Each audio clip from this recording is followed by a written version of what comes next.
अस्सलाम वालेकुम जी। तो हुकूमत जा रही है, हुकूमत जा रही है, हुकूमत जा रही है, ये इतना ज़्यादा गुफ्तगू हो गई है कि अब मेरे लिए तो ये मौजूद दिलचस्पी अब उतनी मेरी नहीं रह गई। उसकी वजह यह है कि कितनी दफ़ा आदमी कहे कि हुकूमत जा रही है। अब उस वक्त जबकि हुकूमत अपने ताकत में खड़ी हो, मज़ा तो तब आता है ना ललकारने का। हुकूमत अपनी पूरी ताकत में खड़ी है, माइट में खड़ी है, और उसके ख्याल में वो कहीं नहीं जा रही। उस वक्त आप मतलब है स्ट्रगल करते हैं या कहते हैं, तो वो ज़रा एक यानी उसका आप कहिए वो डिफरेंट पोजीशन होती है। अब जबकि इत्तेहादी भी अलहदा हो रहे हैं, अब जबकि उनके अपने वजीर भी यानी भागम दौड़ में लगे हैं, वो खुद भी अब एक तरह से हार तस्लीम कर चुके हैं, उनको मालूम है कि वो जा रहे हैं। तो अब हर रोज़ एक ही बात कि हुकूमत जा रही है, हुकूमत जा रही है, आदमी कितनी मरतबा कह सकता है। सो हाँ, कोई बड़ी बात ज़ाहिर है कि उस बीच अगर होगी तो ज़रूर उस पर उसको पॉइंट आउट करना चाहिए, लेकिन अदरवाइज इन जनरल ये मौजू अब कम अज़ कम मेरी दिलचस्पी का यानी मरकज़ नहीं रहा। आगे चलें तो मैं आपसे गुजारिश करूं कि ये जो हुआ है ना, नजम सेठी साहब का बहुत शुक्रिया कि उन्होंने बड़ी तफसील से कल अपने शो में बताया है कि ये जो इंडियन मिसाइल आया था उसकी तफसील उन्होंने बताई, पाकिस्तान का डिफेंस क्या है और क्यों 3.5 मिनट तक ये हमारी फ़िज़ाओं में रहा और डायरेक्शन चेंज की। इस पर उन्होंने बड़ी खूबसूरत गुफ्तगू की। लेकिन इस बात को ज़रा मज़ीद मैं आपसे गुजारिश करूँगा और इसको मैं लिंक करूँगा पास्ट से। ये तो हम जानते हैं कि दिसंबर 1971 को जब ढाका फॉल हुआ, तो अब तो ये कॉमन नॉलेज है कि उस वक्त दुनिया के तकरीबन तमाम अहम दारुल हुकूमतों में ये बात बिल्कुल क्लियर थी कि ईस्ट पाकिस्तान टूट रहा है और ये अलहदा हो जाएगा। अगर नहीं पता था तो पाकिस्तान में किसी को नहीं पता था। और ये भी हम जानते हैं कि दिसंबर 1971 को जब ढाका फॉल हुआ तो उसमें ये तो हमें बताया गया है कि इंडिया गद्दार था, बड़ा बुरा है, अमेरिका गद्दार था, आंखें फेर गया, हमारे मदद पे नहीं आया मशरकी पाकिस्तान और अमेरिका ने धोखा दे दिया। ये तो हम जानते हैं, लेकिन हमें ये नहीं बताया जाता कि दिसंबर में जब ढाका फॉल हुआ था उससे एक महीने पहले नवंबर 1971 में उस वक्त की भारतीय वज़ीर आज़म इंदिरा गांधी ने अमेरिका का एक दौरा किया था। और उस वक्त प्रेसिडेंट निक्सन एडमिनिस्ट्रेशन थी अमेरिका में और वज़ीर ख़ारजा उनके जो थे वो हेनरी किसिंजर थे। ज़ाहिर है कि हेनरी किसिंजर और प्रेसिडेंट निक्सन जो हैं वो चाइना ओपनिंग जो पाकिस्तान की वजह से उनको उस वक्त तक मिल चुकी थी, उस पर वो बहुत पाकिस्तान को अपने कैंप में भी समझ रहे थे, पाकिस्तान को ओन भी कर रहे थे। और कई इतलात के मुताबिक उन्होंने ये जो ईस्ट पाकिस्तान में मिलिट्री ऑपरेशन था वो उसके अगेंस्ट थे अमेरिकन, यानी उनकी एडवाइस पे शुरू नहीं किया गया, ना उनसे पूछ के शुरू किया गया था। और जिस बात पे हम शिकवा करते हैं, लेकिन अमेरिकन साइड क्या थी, जरा मैं आपको वो सिर्फ याद दिला रहा हूं कि नवंबर 1971 एंड थैंक्स टू टेक्नोलॉजी, मैं आपसे गुजारिश करूं, और वाकई टेक्नोलॉजी जो कौमें ईजाद करती हैं उसका इस्तेमाल भी उन्हीं को ही आता है, हम लोग कॉपी करते हैं बस। न्यूयॉर्क टाइम्स के एडिशंस उन्होंने अपलोड कर दिए हुए हैं, अगर आप गूगल अभी करें तो आपको नवंबर 1971 की रिपोर्टिंग हुई हुई न्यूयॉर्क टाइम्स में बिल्कुल वैसी मिल जाएगी जो छपे हुए अखबार थे, जो इंदिरा गांधी का वो दौरा जिन्होंने इन खबरों में जो कवर हुआ था। अच्छा, अब उसके बारे में मैं आपको गुजारिश करूं कि वो जो दौरा था उस दौरे में इंडियन, यानी ये डिप्लोमेसी में तो खैर हर किसी को पता है, इट्स अ कॉमन नॉलेज कि इंदिरा गांधी को बहुत इंसल्ट किया था प्रेसिडेंट निक्सन और हेनरी किसिंजर दोनों ने। और इंसल्ट यहां तक किया था, अगर आप इसके लिए रुजू करें निक्सन आर्काइव से तो वहां भी आपको पता चल जाएगा कि यानी इंदिरा गांधी को बाकायदा बिच के नाम से बिच कहा गया, विच कहा गया, वो चुड़ैल वाली विच, यानी ये उनकी वोकैबुलरी अमेरिकन प्रेसिडेंट और अमेरिकी वज़ीर ख़ारजा, यानी ये जज्बात थे उस वक्त उनके भारत के बारे में। तो इंदिरा गांधी ने जब उनसे मुलाकात वहाँ पे की तो ज़ाहिर है वो डिस्कस होना ही था बांग्लादेश, लेकिन उसके साथ वेस्ट पाकिस्तान पर एक पॉसिबल अटैक, इंदिरा गांधी की प्रपोजल भी वहाँ प्रेजेंट हुई थी, जिसमें इंदिरा गांधी ने ये सिनेरियो डिस्कस उनसे किया था कि हम वेस्ट पाकिस्तान पे भी एक दफ़ा, यानी जब चूँकि ये अपने वीकेस्ट इस वक्त स्टेज पे खड़ा हुआ है पूरा पाकिस्तान, तो इस तरफ से हम ईस्ट पाकिस्तान चले जाएंगे, उस तरफ वेस्ट पाकिस्तान चले जाएंगे to sort out the problem for once, मतलब है। तो वो जो है उसको बहुत रिएक्ट किया था अमेरिका ने और रोका था इंडिया को कि आपने वेस्ट पाकिस्तान की तरफ, यानी जो मौजूदा पाकिस्तान है, इधर अपनी फौजें नहीं दाखिल करनी, ना कोई अटैक करना है। और उसकी जस्टिफिकेशन फिर उन्होंने ये दी कि ये एक यानी we can't see a Soviet ally attacking an American ally, यानी ये उनका, इस वजह से उन्होंने इंदिरा गांधी को मना किया। और न सिर्फ ये कि मना किया, बल्कि एक टर्म जो पॉपुलर हुई वो बड़ी अजीब सी थी कि इससे, यानी अगर इंडिया वेस्ट पाकिस्तान को भी डिसमेंटल कर देगा या अटैक कर देगा और हरा देगा, तो इससे दुनिया का साइकोलॉजिकल बैलेंस ऑफ पावर, यानी ये अजीब टर्म है, साइकोलॉजिकल बैलेंस ऑफ पावर जो है उस रीजन में वो तब्दील हो जाएगा। So we can't allow India के वो वेस्ट पाकिस्तान भी ले जाए। अच्छा, अब मामला यह है कि वो ये 1971 है, वो दुनिया बिल्कुल और थी। अच्छा, अब आ जाए 2022 में। इस वक्त अमेरिका के जो जज्बात हैं वो पाकिस्तान के बारे में क्या हैं, यानी इस मामले में आदमी क्या कहे। ये जो IMF हमारे साथ सलूक कर रहा है, ये जो बिल्स पे बिल्स बढ़ रहे हैं, ये जो स्टेट बैंक को उन्होंने अपने कंट्रोल में ले लिया है, और जिस तरह से अमेरिकन प्रेसिडेंट अभी तक इमरान खान को उसने एक कॉल नहीं किया, और इमरान खान भी जाहिर है कि उसके जवाब में वो अपने गुस्से उतार रहा है। तो इस वक्त यानी हमारा जो परसेप्शन है, अब मैं इस बहस में नहीं जाऊंगा सही कौन था गलत कौन था, ये तो बात वो है ना जो मैं आपसे करूंगा या आप मुझसे करेंगे। सवाल यह है दुनिया में कोई और मान रहा है या नहीं मान रहा।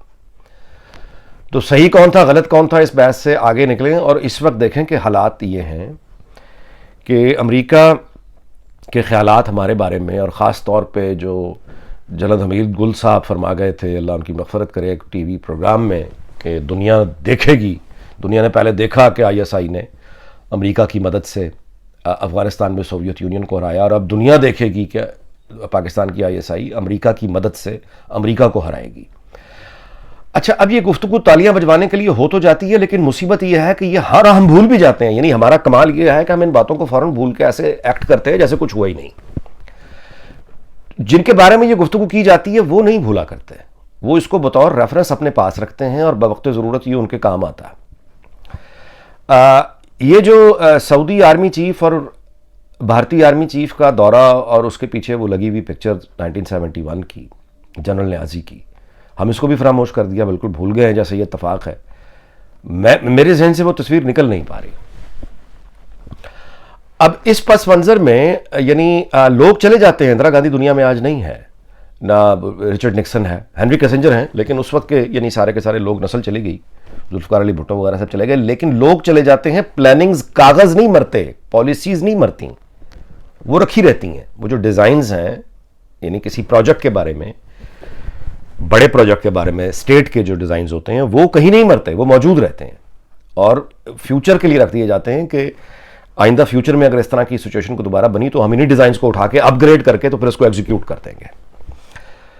तो ये है बुनियादी तौर पे इस वक्त हमारी सूरत हाल के वेस्ट और अमेरिका में। हम इस वक्त, झूठ बोलने का फ़ायदा नहीं है, हम इस वक्त, हमारी बड़ी बुरी हालत है, हमारा परसेप्शन बहुत बुरा है, नाकाबिले एतबार मुल्क के नाम, यानी मुल्क के हवाले से हम जाने जाते हैं।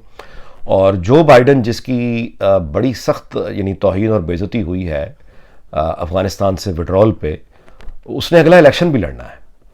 और ज़ाहिर है कि इस वक्त उनका सारा का सारा फोकस यूक्रेन और रशिया पर है, लेकिन इस पर कोई हैरत नहीं होनी चाहिए कि जो बाइडन अपना हिसाब किताब पाकिस्तान से चुकाए।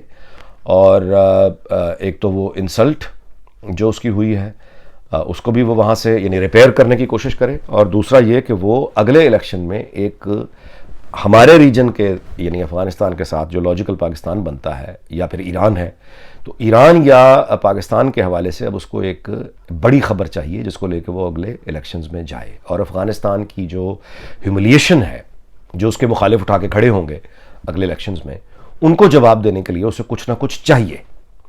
मैं ये नहीं कह रहा कि उसके पास सिंगल ऑप्शन है कि वो उसी पे काम करेगा, ज़ाहिर है सुपर पावर है, बहुत सारी ऑप्शन पे वो काम करेंगे, लेकिन इस डिफीट का जो अफ़गानिस्तान में हुई है, इसका उसको एक इस रीजन में उसको एक यानी बैलेंस करने के लिए उसे कुछ चाहिए।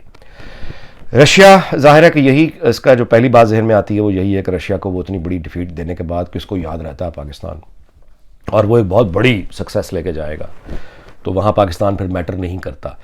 इन खदशात के हवाले से मैंने जितने दोस्तों और असातिज़ा से रब्ता किया, वहाँ पे मुझे इस्लामाबाद में एक बहुत अजीब किस्म का सुकून, बड़ा गहरा सुकून इन तमाम हवालों से मिला है जो मेरे लिए बहुत हैरत अंगेज़ है। वहाँ पे जो इन सवालों का जिनसे मैंने रखा सामने कि ये अगर दोबारा हो गया तो हमारे पास, यानी इंडिया अगर हमला कर देता है, सीधी बात है, और वहाँ से तालिबान आ जाते हैं, तो हमारे पास क्या, यानी हमारी प्लानिंग क्या है। तो उसका जो जवाब मुझे मिले हैं वो ये हैं कि नंबर एक तो एटम बम है, पाकिस्तान के पास, तो कोई ये मतलब तवक्को नहीं करेगा हम चला देंगे।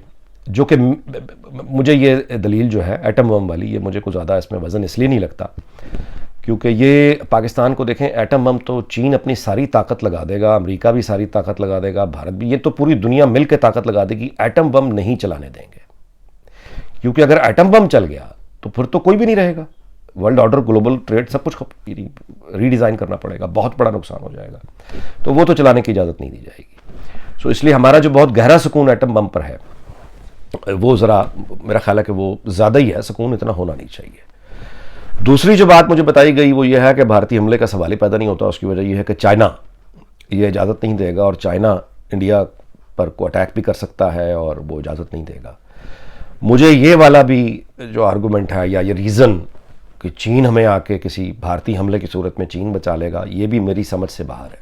चीन क्यों ये करेगा? चीन तो ख़ुद भी काफ़ी नाराज़ है पाकिस्तान से, और दूसरी बात है कि चीन ने ताइवान कि उस पर अभी तक कोई, यानी वो प्रवोक करने वाली अभी तक किसी ऐसी, बहरहाल मुझे नहीं लगता कि चाइना पाकिस्तान के लिए फ़ौजें भेज देगा इंडिया से लड़ने के लिए, आई डोंट थिंक सो। तीसरी चीज़ जो मुझे वहाँ से गहरे सुकून की पता चली है वो ये है कि अमेरिका ये कभी इजाज़त नहीं देगा, और ना ही वेस्ट ये इजाज़त देगा, ना ही अरब ये इजाज़त देंगे।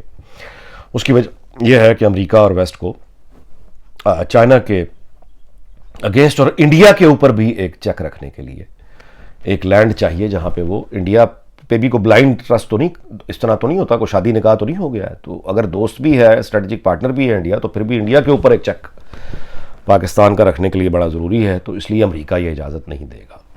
वीलॉग मैं इस बात पे ख़त्म करता हूँ कि ये सारी की सारी जो हमारी तैयारियाँ हैं या हमारे ख़यालात हैं वो खुशगुमानियों पे मुझे लगता है कि मौजूद हैं। नंबर 1 एटम बम, नंबर 2 चीन, और नंबर 3 अमेरिका, कि वो नहीं इंडिया को इजाज़त देंगे। असल बात यह है कि हमारी तैयारी क्या है। अगर वो सारे इजाज़त दे दें और अटैक आ गया तो हमारी तैयारियां क्या हैं, असल सवाल ये है।